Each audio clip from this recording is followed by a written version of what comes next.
Cara pilih saham yang benar. Nah, pertanyaan selanjutnya adalah gimana cara pilih saham yang benar? Ya, oke. Ini memang pertanyaan yang sangat subjektif. Balik lagi, ini untuk saya ya, jujur. Ada 3 kriteria yang benar-benar saya cecer di dalam sebuah perusahaan. Misalnya teman-teman nyuruh saya ngecek, "Hey Freddy, tolong cek Apple dong. Eh, bagus nggak nih perusahaannya?" Misalnya nih, ya. Oke, satu yang teman-teman harus lihat itu adalah laporan keuangan yang kuat. Oke. Nah, dari cash flow-nya, profitability-nya, prospek bisnis ke depannya tuh bagaimana gitu loh. Nah, itu yang salah satu hal yang teman-teman harus monitor gitu loh. Yang kedua, performance saham yang kuat ya. Nah, ini adalah salah satu yang harus diperhatikan karena kenapa? Ada aja perusahaan yang contohnya sangat kuat, misalnya ExxonMobil ya. Itu perusahaannya sangat kuat, laporan keuangan bagus, tapi performance-nya agak rendah.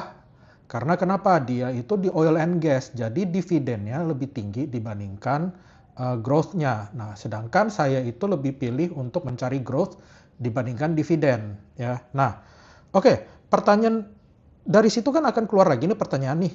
Gimana sih nyari performance saham yang kuat ya? Nah, ini kalau paling gampang sekali itu kalau teman-teman lihat itu adalah teman-teman tuh tinggal ke Google or whatever it is ya. Nanti teman-teman cari tickernya. Misalnya ini kalau untuk kasus saya masukkan triple Q ya. Oke. Ini memang salah satu tech holding yang saya suka gitu loh. Nah, oke, triple Q ya.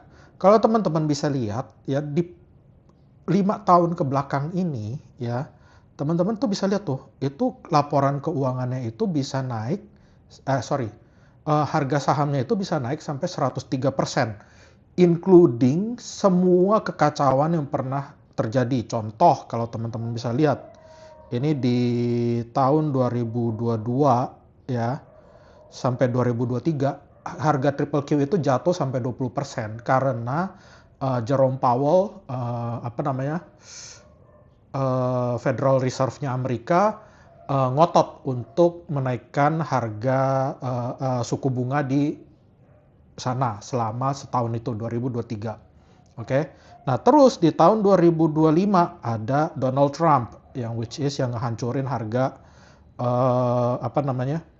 dengan tarif perang tarif ya. Nah, tapi tetap aja triple Q for the past 5 years itu menghasilkan 103%. Jadi kalau dibandingin 5 tahun ke belakang, itu 1 tahun itu teman-teman dapat 22%. Ya. Yang which is kalau misalnya teman-teman ngikutin tutorial saya mengenai compound interest, itu benar-benar adalah salah satu tools yang bisa dipakai untuk mendapatkan profit yang kencang. Gitu loh. Nah, yang nomor 3 adalah produk yang dipakai dari perusahaan itu mesti global. Contoh, salah satu saham yang saya suka itu adalah Microsoft. Ya, siapa yang nggak pakai barang Microsoft? Kita simple aja. Windows itu barang Microsoft. Microsoft Office, Excel, semua pakai Microsoft. Bahkan sampai Departemen Pertahanan Amerika sendiri pun masih pakai barang Microsoft. Jadi, oke. Gitu loh. Itu salah satu perusahaan saham yang saya suka gitu. Nah, itu adalah salah satu gimana cara saya personally untuk pilih saham.